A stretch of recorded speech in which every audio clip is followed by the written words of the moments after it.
Weapons, weapons and more weapons. This was Ukraine's Foreign Minister Dmytro Kuleba's demand from the NATO members today.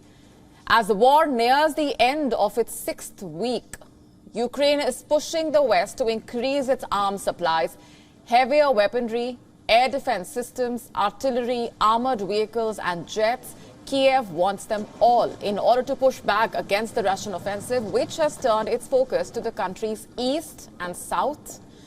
Ahead of the meeting, Kuleba was clear in his demands.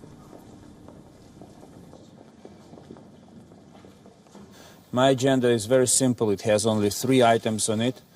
It's weapons, weapons and weapons. We are confident that the best way to help Ukraine now is to provide it with all necessary to contain Putin and to defeat Russian army in Ukraine, in the territory. Kuleba also said that Germany can still do more, noting that allies remain reluctant to send the so-called offensive arms. Kuleba said that there was no distinction between defensive and offensive when it comes to Ukraine.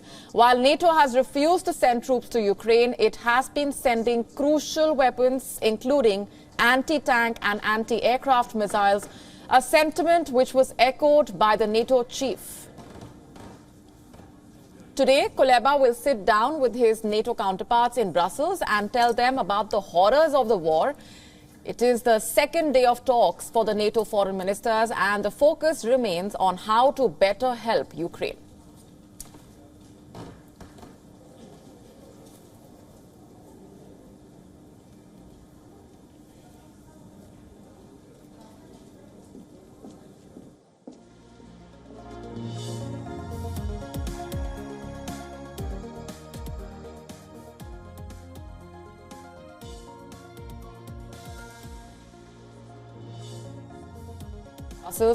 Rosie, if you can first take us through the developments so far. The demand from the Ukrainian minister is very clear, but at the same time, NATO, when it comes to its commitment, has also been deliberating on what more can be done at this point.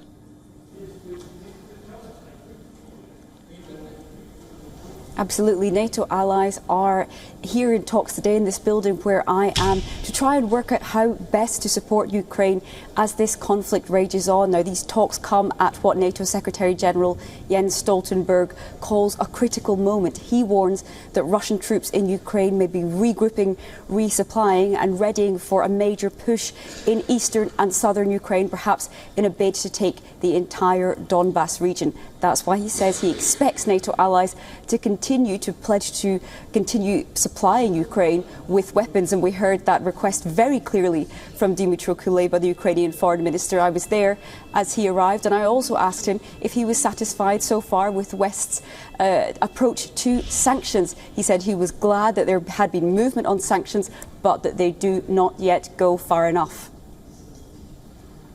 Right. What about the measures to also counter the threat of biological weapons, chemical weapons being used in Ukraine?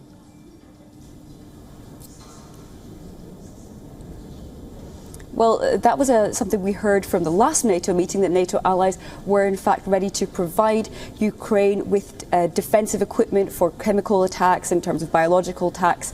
That's something that they had already revealed was something they'll likely be following up on during these talks, and that's something that NATO Chief Jens Stoltenberg has raised the alarm about in the past, the potential of Russia staging a chemical weapons attack or launching a chemical weapons attack on Ukraine. And of course, that has major implications and major risks if it were to be the case for spillover into NATO countries, for example, neighbouring Poland, which neighbours Ukraine, which is a member of the alliance, and that means it is party to the alliance's collective defence agreement known as Article 5, which says an attack on one is an attack on all. Ukraine is not a member of NATO. It's one of the invited guests today. Dmytro Kuleba, the foreign minister, is one of NATO's guests at this meeting, and that's precisely why it can't count on any more concrete NATO support other than these weapons, because there will be, as NATO says, no boots on the ground in Ukraine, no NATO boots on the ground, due to Ukraine not being a member of the alliance.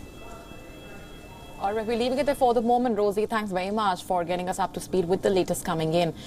WION now available in your country. Download the app now. Get all the news on the move.